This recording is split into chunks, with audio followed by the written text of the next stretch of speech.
मैं कुलदीप भारद्वाज नमस्कार इंडिया की इस विशेष चर्चा में, जो कि कल से चली आ रही है, जो कि राष्ट्रद्रोही और सनातन द्रोही रामदेव, जिसको बहुत से लोग योग गुरु रामदेव भी कहते, लेकिन नमस्कार इंडिया को जिम ट्रेनर जरूर कहता था, लेकिन पीछे से जिस प्रकार की उनकी पद्धति, खैर जो चर्चा कल से चली आ रही वही चर्चा आज भी जारी है। कल डॉक्टर फणींद्र हमारे साथ नहीं जुड़ पाए थे किन्हीं तकनीकी कारणों से, आज वो हमारे साथ है। यद्यपि श्री पीयूष दास जी महाराज सतना डॉली बाबा आश्रम से आज हमारे साथ नहीं है। आप दोनों का हार्दिक अभिनंदन। दोनों डॉक्टर साहब, अगर मैं सीधा सीधा आप लोगों को कहूं, डॉक्टर पीयूष त्रिपाठी उज्जैन से, श्री महाकालेश्वर की नगरी उज्जैन से, और डॉक्टर फणींद्र चौधरी आप दिल्ली के लाल बहादुर संस्कृत विद्यापीठ, या पूरा परिचय देंगे, वहां पर प्रोफेसर हैं डॉक्टर फणींद्र। आप दोनों का हार्दिक अभिनंदन एक बार फिर से। डॉक्टर साहब, आपको चर्चा तो मालूम ही होगी, हमने आपने कल के हमारी चर्चा सुनी भी होगी। डॉक्टर फणींद्र से मैं विशेष रूप से प्रारंभ करना चाहूंगा।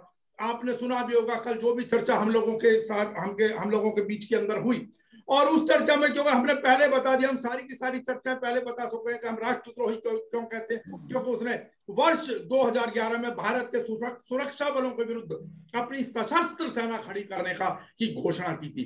मट्टी पलीत होने के बाद जरूर वो वापस लौट आए। उसी प्रकार आद्य गुरु शंकराचार्य का सूत्र ब्रह्म सत्यम जगत मिथ्या, उसको भी नकारा था, लेकिन जब स्वरूपानंद जी और आदि आदि अनेकों लोगों ने लताड़ा तो फिर वो थोड़े से बैकफुट से ऊपर आ गए। इसी प्रकार उन्होंने 2009 में सूर्य ग्रहण जुलाई के महीने में था, 22 या 23 जुलाई को, तब भी उन्होंने कहा था कि ब्राह्मण ठग है, पाखंडी है और ठग विद्या में माहिर है, आदि आदि और लेटेस्ट इस प्रकार की। तो ये कहीं ना कहीं चर्चाओं में बने रहने के लिए, क्योंकि इसको राजनीतिक रूप से संगठित, मैं शब्द का प्रयोग कर रहा हूं, संगठित समर्थन प्राप्त है। और अब जिस प्रकार की भी इसने डॉक्टर्स को लेके ईसाइयत, हिंदू ईसाई जो कुछ भी करने की कोशिश की, और उससे भी बड़ी चीज जो थी जब इसने कहा कि किसी का बाप भी मुझे गिरफ्तार नहीं कर सकता। और मैं यहां स्पष्ट कह दूं कि भाई चलिए एक बार को मान लीजिए, क्योंकि नरेंद्र मोदी जी तो किसी के पिताजी नहीं है, लेकिन अमित शाह और बाकी तंत्र कहां पंगु बन गया। एक व्यक्ति हमारे कानून व्यवस्था को, सत्ता को चुनौती दे रहा है, क्या एक और भिंडरा वाला तो खड़ा नहीं किया जा रहा? कहीं एक और भिंडरा वाला तो नहीं देख रहे हैं भविष्य का?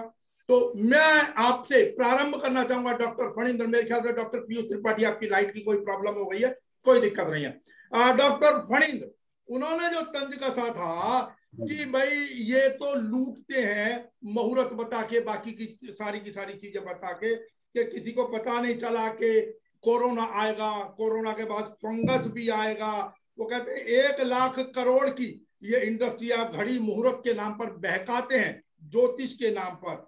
और तो और आपको ये भी नहीं पता लगा, किसी ने ये भी नहीं बताया कि कोरोना का समाधान, अब गौर कीजिएगा, कि कोरोना का समाधान बाबा रामदेव कोरोनिल से करेंगे। फणींद्र त्रिपाठी जी, आपकी प्रतिक्रिया, आप इसे प्रारंभ करें। फणींद्र चौधरी मैं हूँ। सॉरी, नाम क्षमा चाहूंगा, डॉक्टर फणींद्र चौधरी साहब, माफी। मैं सबसे पहले ये कहना चाहूंगा, जो उन्होंने कहा ब्राह्मणों के बारे में, जिस दिन ब्राह्मण, गाय और गंगा लुप्त हो जाएगी पृथ्वी से, उस दिन सृष्टि खत्म हो जाएगा। उनको समझाना चाहिए। दूसरी बात, उन्होंने अब अपनी मंशा तो सीधा ज्योतिष पर अटैक किया है डॉक्टर फणींद्र। मैं आ रहा हूँ जी जी। दूसरी बात यह है, जिस चीज में जिसका कोई अधिकार न हो उसके बारे में बोलना, मैं समझता हूँ ये एक अपराध है। उन्होंने ज्योतिष को पढ़ा नहीं है ढंग से। अब वो ज्योतिष पढ़े होते तो मुझे लगता है इस तरह के शब्दों को उन्होंने प्रयोग नहीं करते। क्योंकि कहा है शास्त्रों में, प्रत्यक्षम ज्योतिषम शास्त्रम चंद्रार्को यत्र साक्षिणो, प्रत्यक्ष रूप से सूर्य चंद्रमा इसके साक्षी हैं। अब ज्योतिष को उन्होंने सिर्फ इतना कर्मकांड और ये तक समझ लिया, ज्योतिष को उन्होंने देखा नहीं ढंग से, ज्योतिष क्या चीज है। दूसरी बात यह है, जो ज्योतिष काल विधान शास्त्र है, इसके 18 प्रवर्तक हुए हैं। सूर्य पितामहो व्यासो वशिष्ठो त्रिपराशरा कश्यपो नारदो गर्गो मरीचि मनु अंगिरा लोमशः पौलुषस्येव चवनो यवनो मनु शौनकोष्टादशश्चेते ज्योतिष शास्त्र प्रवर्तकाः। ये 18 ज्योतिष के प्रवर्तक ऋषि हुए हैं। मैं समझता हूं यदि ये ऋषि को मानते हो तो अपनी बात को वापस ले लें तो अच्छा रहेगा, नहीं तो इन ऋषियों को अपमान कर रहे हैं। ये ज्योतिष शास्त्र का अपमान नहीं, उन ऋषियों का अपमान कर रहे हैं।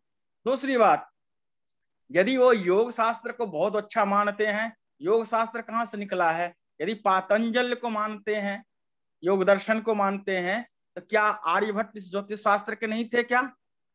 5वीं शताब्दी में आर्यभट्ट ब्राह्मण जैसे विद्वान पूरे विश्व में डंका पीटने वाले, क्या उनको भी अपमानित करेंगे आप?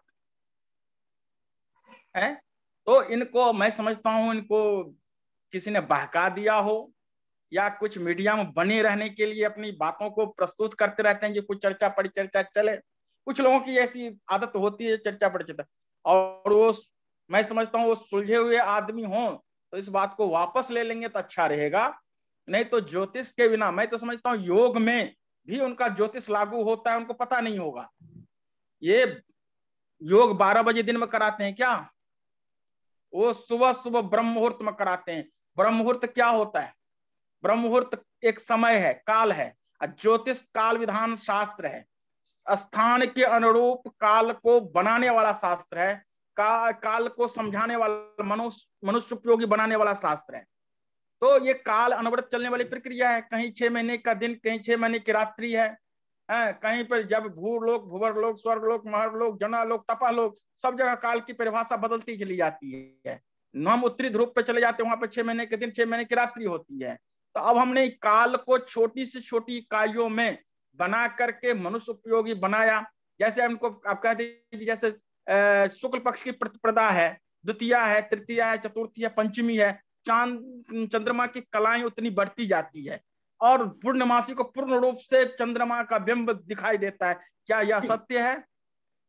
ठीक है। दूसरी बात, अमावस्या होता है, अंधेरी रात होती है, क्या वो नहीं देखते हैं क्या? ये तो प्रत्यक्ष में दिखता है। जब उसको कहते हैं कि नहीं मुझे कुछ नहीं पता है और ज्योतिष झूठा है, तब इसको आप झुटलाएंगे। तब आपसे जैसा, मैं शब्द को यूज नहीं करना चाहता हूं, मतलब आपको पूरा ज्ञान नहीं है, आप अधिकारी पुरुष नहीं है, आप फिर भी इस पे लांछन लगाते हैं ज्योतिष असत्य है, सत्य है, हम नहीं जानते हैं। आपको नहीं बोलना चाहिए। इनको राम स्वामी जी को इस पर सोचना चाहिए। वो बड़े एक देश के गंभीर ठीक है डॉक्टर साहब, आगे व्यक्ति हैं, और ऐसा बोलना मैं समझता हूँ अपराध कर रहे हैं। ठीक है डॉक्टर साहब, ठीक है डॉक्टर साहब। अब मैं डॉक्टर पीयूष त्रिपाठी जी, आपने, हालांकि कल आप पूरी चर्चा में हमारे साथ जुड़े रहे, अब आपने सुन लिया डॉक्टर फणींद्र चौधरी साहब को भी।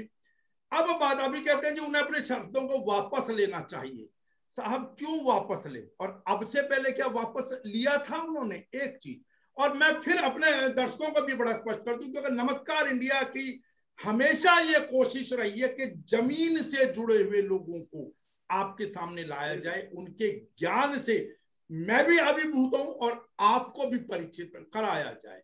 तो डॉक्टर पीयूष, अब मुझे बताएं क्यों तो वो वापस ले, और उन्होंने जितने शब्द कहे आप लोगों ने, फिर वही ठीक है, आपने एक बीमारी बता दी, बीमारी तो कुछ ना कुछ चलती रहती है, लेकिन उनका कहना आपने उसके बाद कोरोना के बाद फंगस के बारे में नहीं बताया, आपने कुछ और नहीं बताया।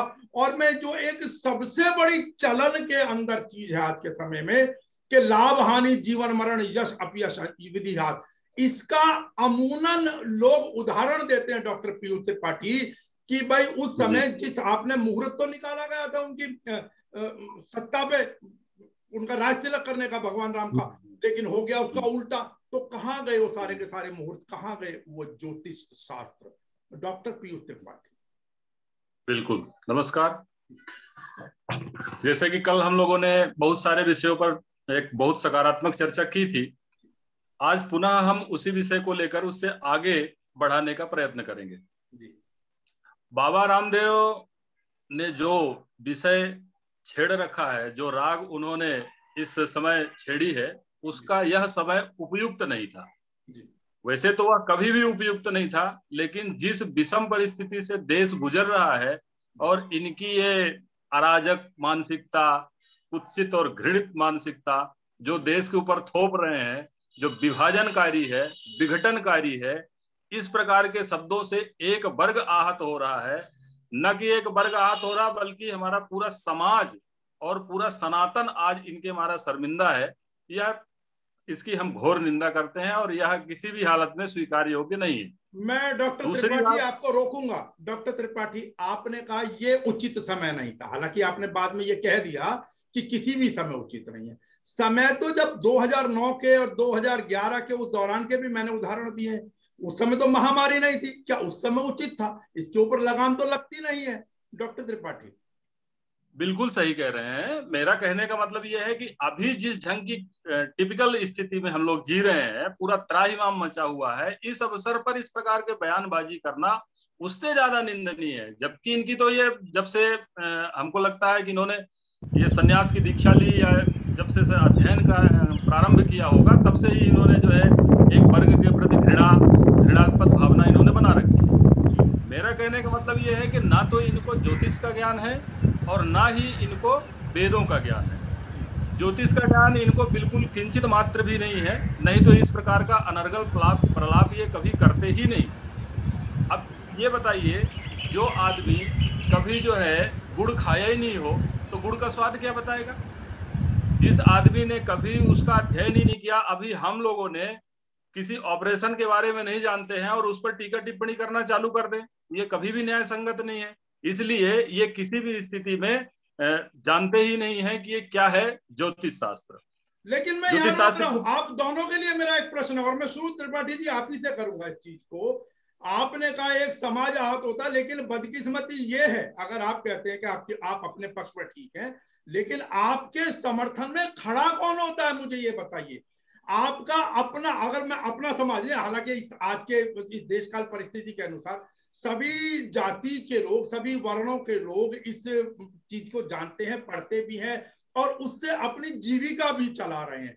लेकिन कहीं ना कहीं क्योंकि ब्राह्मण समाज से जोड़ दिया गया है, उस ज्योतिष वाले वर्ग को तो आप छोड़ दीजिए, आपका जो ब्राह्मण समाज, अगर मैं ब्राह्मणों की भी बात करती हूँ इस चर्चा के दौर में, वो ही आपके समर्थन में नहीं आया आज तक। तो आपकी आहत कहाँ? आप गिनती के लोग आहत होते रहे, उससे क्या फर्क पड़ रहा? पूरा समाज तो आपका कहीं आहत हुआ नहीं डॉक्टर त्रिपाठी। ये बिल्कुल नहीं कह सकते हैं कि ब्राह्मण और ये समाज इकट्ठा नहीं हुआ है जी। आज की स्थिति में अभी आप देखें, यदि उत्तर प्रदेश के समीकरण अभी देखें, राजनीतिक दृष्टि को देखते हुए जिस प्रकार से सारे के सारे राजनीतिक दल इस समय ब्राह्मणों के चरण चुंबन में लगे हुए हैं, तो कहीं ना कहीं हमारी शक्ति है ब्राह्मणों की। ऐसा नहीं कि हमारी यूनिटी नहीं बनी है, हमारा यूनियन नहीं है, हमारे में एकता नहीं आई है, वो आई है। तो मुझे बताइए ना, आप लोगों के पक्ष के अंदर, मैं डॉक्टर साहब यहीं रोक देता हूं, चलिए चर्चा को एक सेकंड के लिए, मुझे एक संगठन बता दीजिए आपका जो और आज की बात नहीं कर रहा मैं, 2009 में जरूर हुआ था जब अखिल भारतीय ब्राह्मण महासभा ने इसका बहुत लंबा विरोध किया था। उसके अतिरिक्त अगर मैं चला जाऊं तो मुझे एक संगठन आज बता दीजिए। और मैं राजनीतिक रूप से भी कह देता हूं, अगर आपने जो चर्चा की, आचार्य प्रमोद कृष्णम कहीं ना कहीं एक अभियान तो चलाने का प्रयास कर रहे हैं कि अगला उत्तर प्रदेश का मुख्यमंत्री, मैं हालांकि विषय से भटक रहा हूं, कि अगला उत्तर प्रदेश का मुख्यमंत्री कोई ब्राह्मण हो, लेकिन कहां है वो? कांग्रेस नहीं है, वो आचार्य प्रमोद कृष्णम का अब तक बयान नहीं आया। आपके समाज का एक संगठन मुझे बता दीजिए जिसने आपके समर्थन में, ज्योतिष के समर्थन के अंदर कहीं कोई बयान जारी किया हो। एक छोटा सा जरूर आया, मैं उसकी चर्चा बाद में करूंगा, लेकिन आप बता दीजिए। दिक्कत यही है डॉक्टर साहब कि आप लोगों की सपोर्ट में, जो मुझे लगता है, मैं गलत हो सकता हूं, आपके विचार अलग हो सकते हैं, लेकिन दिक्कत यही है। रामदेव जिस समय, आप लोगों को भी याद होगा, डॉक्टर फणींद्र आपको भी ध्यान होगा, जिस समय इसका योगा की चीजें चलनी शुरू हुई थी 97-98 के आसपास से, उस समय इसको राजनीतिक आधार पर राजनीतिक सपोर्ट भी मिला और एक टीवी चैनल का भी सपोर्ट मिला। उसके पीछे भी कहीं ना कहीं जातिगत आधार। और मुझे याद है जब ये योगा लेकर आ रहे थे, अकोला महाराष्ट्र के गजानन महाराज हुआ करते थे, जो तरीके से योग सिखाया करते थे, उनको आगे बढ़ने तक नहीं दिया गया था। तो साहब आपके सपोर्ट में है कहां? मुझे तो यही लगता है कम से कम, क्योंकि, और इसकी अनर्गल बकवासबाजी इसलिए भी ज्यादा होती है क्योंकि आप लोगों के समर्थन में या इसका विरोध करने के लिए कोई भी संगठन तरीके से सड़क पर नहीं आता है डॉक्टर पीयूष त्रिपाठी। वो तो नहीं है, वो नहीं है। इनके विरोध में ऐसा खुल करके कोई विरोध नहीं हो रहा है, लेकिन इसके जो भी हम लोग चर्चा कर रहे हैं, इसके सकारात्मक परिणाम जरूर देखने को मिलते हैं जी। अब आप जो है इसका देखिए कि कुछ समय पहले तक इनके जो टीवी के विज्ञापन हुआ करते थे, तो लगभग 18 से 20 घंटे विज्ञापन हुआ करते थे जी। आज उसकी सीमा भी घटी है जिस प्रचार में प्रसार में इन्होंने लगभग 1 वर्ष में 700 करोड़ रुपए खर्च किया है, उसकी भी सीमा इन्होंने घटाई है, क्योंकि इतना दबाव है, प्रेशर होता है उनको, भले वो व्यक्त नहीं करें और वो होता है। और दूसरी बात यह है कि कोई भी हमारे साथ नहीं हो, कोई भी हमारे साथ नहीं हो, हम अकेले ही यदि चल पड़े हैं तो हम वो अक्षयवट के बीज हैं जो छोटे से कण से बरगद के वृक्ष बनेंगे। आज हम जिस दिन अयोध्या से श्री रामचंद्र जी निकले थे, उस समय उनके पास ना तो कोई सेना थी, वो भाई अपना एक छोटा भाई और अपनी पत्नी को लेकर के चले थे, और वो सोने की लंका उन्होंने ढहाई है, जो पाप से बनी थी, अधर्म से बनी थी, अनीति से बनी थी, अत्याचार से बनी थी। वो सोने की लंका ढही है उस अकेले पुरुषार्थ से ही, और वो होगा। हाँ, ये है कि समय लग सकता है, हमने एक कदम बढ़ाया है, कारवां आगे बनता चला जाए। ठीक है डॉक्टर फणींद्र, मैं इसी चीज में 2-3 चीजें छोटी सी जोड़ दूं, हालांकि आप लोगों को मालूम होगी, लेकिन अगर गलती से कुछ हमारे दर्शकों को नहीं मालूम तो मैं उसकी चर्चा कर रहा हूं। जब इसने 2009 के अंदर ब्राह्मणों को कहा कि ठागे पाखंडी, इन्हीं चीजों को लेकर कहा, तब भी वो एक संगठन आया था छोटा सा, अखिल भारतीय ब्राह्मण महासभा। लेकिन पीछे से जो ब्राह्मण शुरू में, अब मैं कहना क्यों चाह रहा हूं इस बारे में, शुरू में कई ब्राह्मणों ने शोर मचाया, लेकिन बाद में वही ब्राह्मण इसके पक्ष में खड़े नजर आए। और मैं क्षमा चाहूंगा उदाहरण देने के लिए, क्योंकि बातें थोड़ी सी जातिगत हो ही गई हैं, तो वो ये है कि आपको याद हो जब साईं को लेकर स्वरूपानंद जी ने कुछ टिप्पणियां की थी उस समय के ऊपर, तो मैं, ठीक है, अपनी अपनी भावना जिसकी जो जुड़ गई उनको छोड़िए, लेकिन फिर भी सबसे पहले उनके विरोध में स्वरूपानंद के मुंह पर काला पोत के, मतलब उनके पोस्टर के ऊपर काला पोत के, चूड़ियां लेके अगर सबसे आगे आगे बनारस और अगर कहीं चले था तो आपके ब्राह्मण समाज के पंडित वर्ग के लोग ही चले थे। मैं माफी के साथ कहना चाहूंगा इस बात को। और मैं एक चीज इसके अंदर जोड़ देता हूं डॉक्टर फणींद्र आपके पास आने से पहले, कि जब सुप्रीम कोर्ट ने एक डिसीजन दिया था, जो चीफ जस्टिस ऑफ इंडिया थे बालाकृष्णन साहब, उन्होंने कहा था कि राधा और कृष्ण लिव इन रिलेशनशिप में रहते थे। अभिनेत्री खुशबू का एक मैटर था, बिना शादी के मां बनने आदि, उस मैटर को लेकर। तब भी साहब मैं क्षमा चाहूंगा, कितने चाहे कथा व्यास हो, जो राधा और कृष्ण के नाम से अपनी रोटी खाते थे, उस समय भी एक ही संगठन गया था बस, अखिल भारतीय ब्राह्मण महासभा। हल्की मुल्की उपस्थिति उन्होंने ही दर्ज कराई थी, उसके सिवा किसी ने कुछ नहीं किया था। तो मुझे तो जो लगता है, क्योंकि इस व्यक्ति को इस समय तो ये जहां पहुंच चुका है, वहां पर पहुंचने के बाद, क्योंकि मैंने अभी कहा कि इसको संगठित समर्थन प्राप्त है, और क्योंकि विरोध कहीं से झेलना नहीं पड़ रहा, हल्का या मोटा किसी भी तरीके का विरोध कहीं से झेलना नहीं पड़ रहा है, तो कोई यही तो कारण नहीं है कि बेलगाम हो गई है इसकी जुबान, ये ले दे के सनातन पर कहीं ना कहीं शुरू से अटैक करता है। एक ब्राह्मण की बात नहीं है, मैं पूरे सनातन की चर्चा कर रहा हूं इस विषय में। डॉक्टर फणींद्र, बहुत अच्छा आपका प्रश्न है। सबसे पहले मैं ये कहना चाहूंगा, ये सत्य की किसी की आवश्यकता नहीं है, सत्य अकेले में सामर्थ्यवान होता है जी। और उसमें एक व्यक्ति भी हो, वो लाखों करोड़ों पे भारी पड़ता है जी। तो अब उन्होंने जो बयान दिया, जो कुछ किया, और इसके पीछे जो नहीं आ रहे हैं, तो ब्राह्मण के बारे में हमें कहना क्या है, ऐसे लोग बहुत सारे हैं, चाटुकार लोग होते हैं जो पीछे पीछे लग जाते हैं, जिनमें अपनी दम नहीं होती है। जिनमें दम होता है, जो अपने ज्ञान से परिपूर्ण होते हैं और स्वाभिमानी होते हैं, तो भाई मैं तो कहूंगा एक ही ब्राह्मण परशुराम था जो करोड़ों पे भारी पड़ा था। इस कारण से ऐसे लोगों की चर्चा हम करना भी नहीं चाहते हैं, जो लोग ऐसे लोगों के साथ दें और अपनी छवि को खराब करें, हमारे समाज की छवि को खराब करें, हमारे ब्राह्मणों की छवि खराब करें। कब तक चुप रह जाएंगे? कब तक एक परशुराम जी का उदाहरण दे देकर हम लोग जीते रहेंगे? क्योंकि भगवान परशुराम जी को तो आज लोगों ने राजनीति का मोहरा बना दिया है। मैं क्षमा चाहूंगा, पूरे 4 वर्ष जो है सब ब्राह्मण अपने आप को भाई भाई और फलाना नौटंकियां करते फिरेंगे। जिस समय चुनाव आता है, कोई परशुराम याद नहीं आते किसी को वामन भगवान याद नहीं आते, सबके सब बीजेपी, कांग्रेस और सपा बसपा में बट जाते हैं।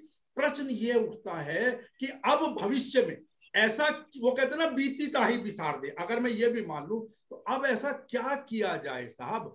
क्या आपको निदान लगता है किस प्रकार प्रचार प्रसार? मैंने जो पीछे उदाहरण दिया कि जातिगत आधार पर समर्थन मिला था उन्हें, क्योंकि मुझे लगता है ज्योतिष को तो कहीं सरकारी स्तर पर या संस्थागत स्तर पर कोई सपोर्ट मिला नहीं कि ज्योतिष आगे बढ़े या समाज ये वाला आगे बढ़े। तो अब भविष्य में ऐसा क्या किया जाए, आम आदमी के अंदर हम कैसे विश्वास जगाएं इस मंत्रों को लेकर या ज्योतिष को लेकर कि वो भी सोचे कि हाँ अगर मैं बीमार हो गया हूं तो मैं इन मंत्रों से लाभ उठा लूंगा, हाँ ये जो कर रहा है ये व्यक्ति गलत कर रहा है, हाँ अगर मैं दवाई तो लेता रहूं कोई बात नहीं लेकिन दवाई के साथ मंत्रों से मेरे को लाभ मिल सकता है, या मैं मंत्र पहले से जापता रहूं तो मुझे वास्तव में लाभ होगा और बीमारी मेरे आसपास फटकेगी नहीं। डॉक्टर फणींद्र, ऐसा क्या किया जाए? अब मैं भविष्य की चिंता करके आपसे चर्चा करना चाह रहा हूं। देखिए भरद्वाज जी, सबसे पहले मैं कहूंगा ये कालक्रमेण जगतः परिवर्तमान चक्रार पंक्तिर्विगच्छति भाग्य पंक्ति, समय कभी न कभी आता है जी, और मुझे लगता है वो समय आ चुका है। कहा गया उच्च है पतनम, ये बहुत ऊपर चढ़ गए हैं, जो ऊपर चढ़ता वही गिरता है जी। ये ऊपर चढ़ गए बहुत ज्यादा, और ये इतना, जब किसी को नीचे गिरना होता है ना तो बड़े उच्च वर्ग पे ही ये धावा बोलते हैं जी। और जब वहां से भगवती माँ जगदम्बा की आहट और वो प्रहार होता है तो फिर उनको पतन होने में ज्यादा टाइम नहीं लगता है। तो मुझे लगता है इनका समय आ चुका है। दूसरी बात ये कोरोना के बारे में कह रहे हैं, हमारी विद्यापीठ से पंचांग छपता है 2019-20 में, हमने ग्रहण फल लिखते हैं, उसमें ग्रहण फल में लिखा हुआ है साफ साफ चीन के देश आदि को हमने इंडिकेट किया है, वहां कोरोना रोग के नहीं लिखा है लेकिन कोरोना रोग के बारे में कहा गया है, परेशानियों के बारे में कहा गया है जो वहां इस तरह का भयानक स्थिति बनेगी, ये लिखा हुआ है।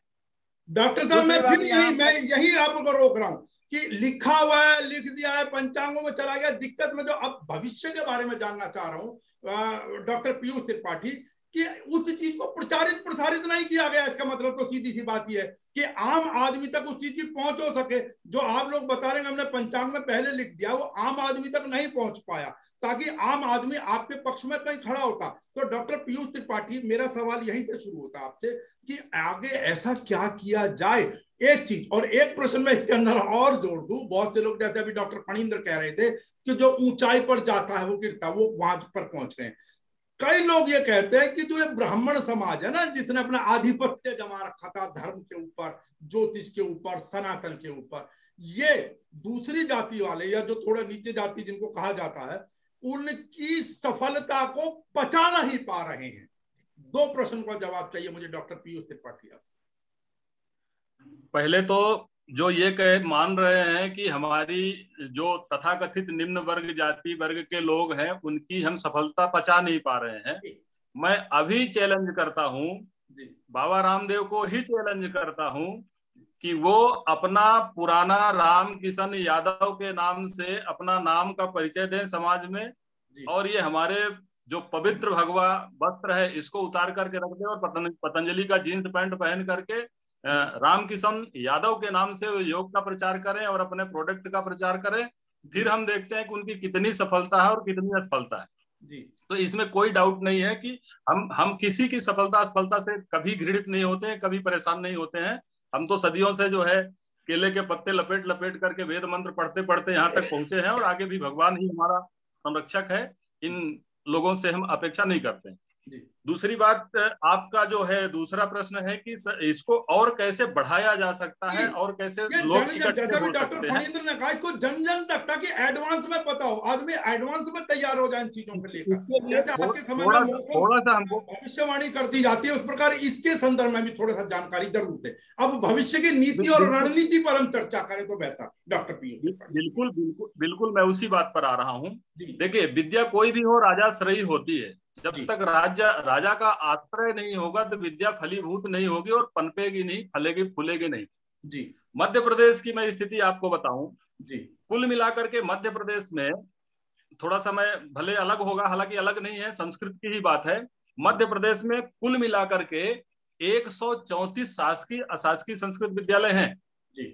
उन संस्कृत विद्यालयों में लगभग 5 से 5,500 छात्र संख्या पूरे मध्य प्रदेश में पढ़ती है, स्कूल शिक्षा विभाग के 12वीं तक के जी। यदि हम उच्च शिक्षा में बात करें उसी संस्कृत की, तो 3,000 से कम संख्या उच्च शिक्षा में पहुंच रहे हैं बच्चे जो पढ़ने वाले हैं, जिसमें आप यदि ज्योतिष की बात करें तो ज्योतिष में पढ़ने वाले 100 से कम संख्या मध्य प्रदेश में है। अब ये बताइए, जिस 15 करोड़ 14 करोड़ की आबादी में 100 बच्चे संस्कृत पढ़ रहे हो, ज्योतिष पढ़ रहे हो, उसको हमें कहां से कहां तक ले जाना पड़ेगा जी। वहीं ये शासन की नीतियां रही हैं, चाहे पहले की सरकार हो चाहे अब की सरकार हो, कोई भी हो, वो किसी के बारे में हम लोग पक्षपात करते नहीं, हम तो अपने हित की बात करते हैं। दूसरी बात, वहीं देखिए आप, मध्य प्रदेश में कुल मिलाकर के 7,000 मदरसे हैं, मान्यता प्राप्त मदरसे, जिसमें से 20,000 मदरसों को राज्य सरकार सब्सिडी देती है, उनको अनुदान देती है। कितने बताया साहब, मध्य प्रदेश में कितने मदरसे हैं डॉक्टर साहब? 7,000 मान्यता प्राप्त मदरसे हैं। 7,000 जिसमें से 20,000 मदरसे जो हैं उनको शासन अनुदान देती है प्रतिवर्ष 20,000। 20 नहीं होंगे, 20,000 बच्चों को या 20,000 मदरसों को? क्योंकि आप कुल 7,000 मदरसों को 2 लाख से अधिक छात्र अध्ययनरत हैं मदरसों में जी। अच्छा। तो एक तरफ ये स्थिति है, वही सरकार वहां के लिए इतना उदारवादी है, मध्य प्रदेश की सरकार आज की भी और कल की भी जी। और एक तरफ संस्कृत की इतनी जबरदस्त उपेक्षा, जहां सिर्फ 10,000 के अंदर छात्र संख्या है, उनको 1 रुपए का किसी भी प्रकार का न तो अनुदान है, न कोई छात्रवृत्ति है, न कोई साहित्य, पुस्तक, किताब, कॉपी, स्टेशनरी, कुछ भी उपलब्ध नहीं है। डॉक्टर पीयूष, मेरा सवाल यहीं से, डॉक्टर फणींद्र आपसे मेरा सवाल, इसके लिए जिम्मेदार कौन, सरकार या आपका समाज, कि जो उसके लिए मांग नहीं उठाता? हमारी एक आदत पड़ गई है डॉक्टर फणींद्र, हम लोगों को, हम दूसरे की तरफ तो उंगली उठा देते हैं। जैसे मैं दिल्ली के बारे में आपसे चर्चा करूं कि दिल्ली में कहा जाता है जी, केजरीवाल को ना जाने क्या क्या कहते हुए कि जी वो जो इमाम लोग हैं, जो उनके मस्जिदों के, उनको दुनिया भर का पैसा तनख्वाह बांटते हैं। लेकिन मैं आपको वास्तविकता बताऊं, आप किसी एक ब्राह्मण संगठन से या पुजारी संगठन से कह दीजिए कि एक संगठन बना लें और एक लिस्ट दीजिए ताकि वहां जाकर प्रस्तुत करें, क्योंकि वो जो है वक्फ बोर्ड को पैसा देती है गवर्नमेंट, किसी इमाम के घर घर नहीं जाती है। वो पता पड़ा आप एक को सलाह दीजिए और ये आपके जितने ब्राह्मणों के संगठन है, मंदिरों के पुजारी हैं, ये 5 संगठन और बनाकर खड़े हो जाते हैं, लेकिन वास्तव में प्रस्तुत नहीं करते। तो डॉक्टर फणींद्र, ये जिम्मेदारी किसकी, ये कमी किसकी? हम कब तक खाली शासन प्रशासन को के ऊपर दोष ठोकते रहेंगे? हम अपनी उपस्थिति क्यों नहीं दर्ज कराता आपका समाज जाकर? क्यों नहीं ठोक कर विरोध करता? क्यों नहीं ठोक कर किसी चीज को मांगता आपका समाज? केवल दोष देने से काम चल जाएगा क्या डॉक्टर फणींद्र? मैं कहूंगा इसमें समाज और सरकार दोनों ही जिम्मेदार हैं, क्योंकि आजकल जो थोड़े बहुत जानने वाले को पंडित मान करके और उनको मुहूर्त वगैरह दिखवा करके कहते हैं कि ज्योतिषी हैं, ऐसे करके समाज में प्रचारित किया। जी बोलिए, मैं आगे इसी पर भी प्रश्न करूंगा। बोले डॉक्टर फणींद्र। हाँ, मैं ये कह रहा था, उनको भली भांति ज्ञान नहीं होता, जबकि हमारे समाज में अनपढ़ व्यक्ति भी ज्योतिष जानते थे। किस महीने में कौन सा बीज बोया जाए, कितनी वर्षा होगी, ये बृहद संहिता बारामहीर का लिखा हुआ है, उसमें शेयर मार्केट का भी है, वृष्टि विज्ञान भी है, भूकंपाध्याय भी है, उत्पाताध्याय भी है। हाँ, बहुत सारे ऐसे हैं जो हमारे समाज से, इसमें 100 अध्याय है जो समाज आज के विज्ञान उत्पाद तक सोच भी नहीं सकता, वो चीज उसमें दिया है। हाँ, उसके लिए संसाधन चाहिए। उसमें पवन परीक्षा का दिया है, वर्षा कहाँ होगी। अब देश तो, भूमंडल तो बहुत बड़ा है, किस क्षेत्र में वर्षा होगी वो उस समय में, पवन परीक्षा के इस दिन में, इस यहाँ पर किस दिशा से हवा चलती है, तो कब जाके वर्षा होगी, तो होगी कि नहीं होगी। प्रसार के लिए मुझे बताइए, आप लोगों ने कभी जाके मांगा शासन प्रशासन से एकत्रित होकर, संगठनात्मक स्तर पर कोई डिमांड की क्या किसी ने? शासन प्रशासन अनदेखी, समझते हुए भी अनदेखी कर देते हैं, क्योंकि उनको वोट बैंक चाहिए। समाज में आपकी वोटें नहीं है क्या डॉक्टर पीयूष त्रिपाठी? आप लोग वोट नहीं देते हैं क्या? आप लोगों ने, हम लोग वोट देते हैं, हम लोग बाकी लोगों ने कभी डिमांड की डॉक्टर पीयूष त्रिपाठी?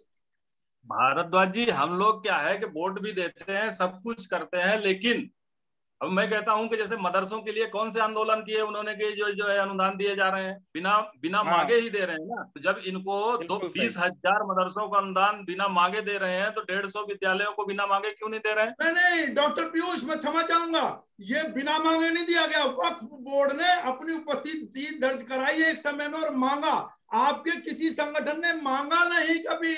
मैं क्षमा चाहूंगा, आप लोगों ने कभी अपनी एकता का प्रदर्शन किया ही नहीं था। वास्तविकता ये है। वो है, मानता हूं, क्योंकि जहां वोट होगी उधर ही वो झुकेंगे, झुकाव उनका होगा, उनका लामबद्ध वोट होता है। और हम कहीं कोई भक्त में बढ़ जाते हैं, कोई चमचों में बढ़ जाते हैं, कोई चेलों में बढ़ जाते हैं, कोई कहीं बढ़ जाते हैं, इसलिए हमारे प्रति लोगों का अनुराग नहीं होता है। जी जी जी जी जी। और उनका एक ठोकबंद, एक फतवा जारी हुआ कि सबकी सब पूरी की पूरी इकट्ठी चली जाती है, वोट बैंक की आपके तो होती यहाँ है। तो मैं माफी चाहूंगा, आपके यहाँ से एक बार स्वरूपानंद जी या कोई कुछ कह दे तो वही काट शुरू हो जाती है, और आपके ब्राह्मण वर्ग के बीच द्वारा शुरू हो जाती है। आप जो पीछे जितनी भी बातें, और कल भी शायद आपने डॉक्टर पीयूष दास जी महाराज ने जो कहा था कि ऊंची पीठी पर जो बैठे हुए जो शंकराचार्य, महाराज मुझे बताइए, इतनी चीजें हो गई, कांची पीठ के शंकराचार्य और बाकी शंकराचार्य, आज तक किन शंकराचार्य महोदय ने इन चीजों का विरोध किया? कभी कभार स्वरूपानंद जी की तरफ से आ जाता है, वहां वही, और कोई दूसरा आपका विरोध करना नहीं आता, आपका ब्राह्मण समाज ही सबसे पहले आगे बैठा होता। साहब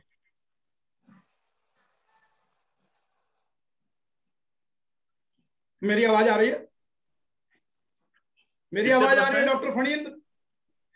हाँ आ रही है, आ रही है। अच्छा डॉक्टर फणींद्र, अब क्योंकि समय मेरे पास समाप्ति की ओर है, 3 मिनट का समय मेरे पास है, अब मुझे सिर्फ इतना बताएं। सबसे पहले आप ही ने कहा कि मंदिरों में ऐसे लोग बैठ गए जिनको जानकारी प्रॉपर नहीं है, और ज्यादा से ज्यादा सावन का महीना आता है, सब उसी के ऊपर महामृत्युंजय मंत्र के ऊपर चले जाते हैं। मुझे एक छोटी सी चीज बताएं, कोई एक ऐसा मंत्र यहाँ पर, मैं और बहुत बड़ी बात नहीं कर रहा, कि जो ये विश्वास जगा पाए किसी व्यक्ति के अंदर कि अगर मैं इस मंत्र का मतलब अपने सही समय के अंदर भी जाप करता रहूंगा तो उससे मैं बचा रहूंगा। आज कोरोना का समय आ रहा है, रामदेव के मुंह पर मारने के लिए ऐसा कौन सा मंत्र आप सजेस्ट करेंगे जो इसकी ब्लैक फंगस और जिसको कहा जा रहा है कोरोना की तीसरा भी दौर आना है, उससे बचा जा सके? मुझे सिर्फ इतना बताया। देखिए इसके लिए काल, फिर मैं कहूंगा ज्योतिष कितना इंपॉर्टेंट है, जो कौन सा मंत्र किस काल में जपा जाए तो सिद्धि की प्राप्ति होती है जी, कौन सा बीज किस समय में बोया जाए तो अच्छा फसल उगता है जी, उसी तरह से कौन से समय में हमें भोजन करेंगे तो सुपाच्य भोजन होता है। भोजन हम रात को 12 बजे नहीं करते, हमें वो भी रात का समय बटा हुआ है, जब हम सूर्यास्त से पहले भोजन कर लेते हैं तो सुबह हमारा फ्री होता है दिमाग, और हम ब्रह्म मुहूर्त में उठ करके योग करते हैं, मंत्र जाप करते हैं। ब्रह्म मुहूर्त में किया गया मंत्र जाप वो सिद्धि को प्राप्त करता है। तो दूसरी बात, कोरोना काल में समय समाप्ति की ओर है डॉक्टर। बड़ा मंत्र में एक महामृत्युंजय मंत्र है, जिसके जाप करने से मैं समझता हूं उससे बड़ा योग कुछ नहीं है। यदि मन से किया जाए तो यही मंत्र ही एक ऐसा योग बन जाता है जो जिसमें अपने आप सारे रोग भाग जाते हैं। पर्टिकुलर इतने बड़े मंत्र को नहीं जाप कर सके तो छोटा मंत्र त्रिअक्षरी का लघु मृत्युंजय होता है, ओम जुम सह माम पालय पालय सह जुम ओम। मैं गारंटी के साथ कह सकता हूँ इस मंत्र को जपने वाला, देखिए प्रारब्ध कर्म को तो भोगना ही पड़ता है, ज्योतिष उसको नहीं हटा सकता।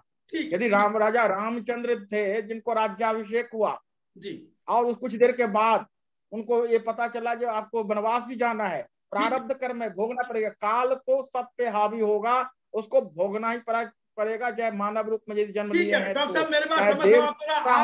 चाहे दानव हो। डॉक्टर पीयूष त्रिपाठी, ये मंत्र जो अभी बताया, आप भी यही मंत्र सजेस्ट करते हैं या कुछ और इन मंत्रों को किसी मुद्रा विशेष में बैठकर जापना चाहिए या किसी भी प्रकार जाप ले? बहुत सूक्ष्म है डॉक्टर।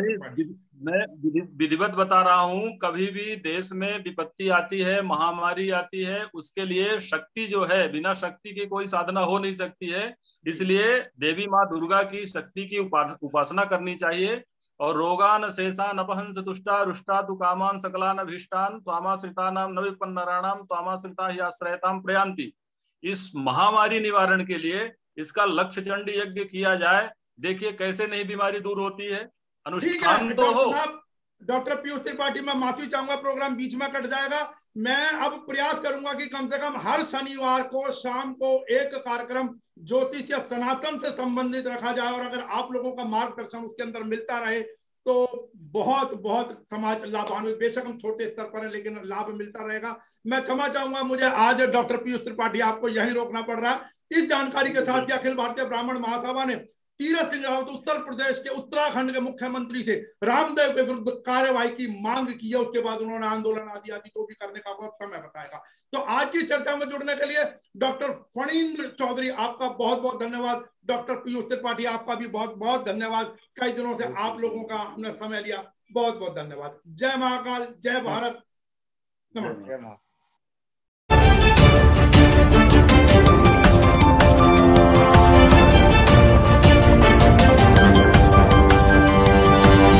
Thank you.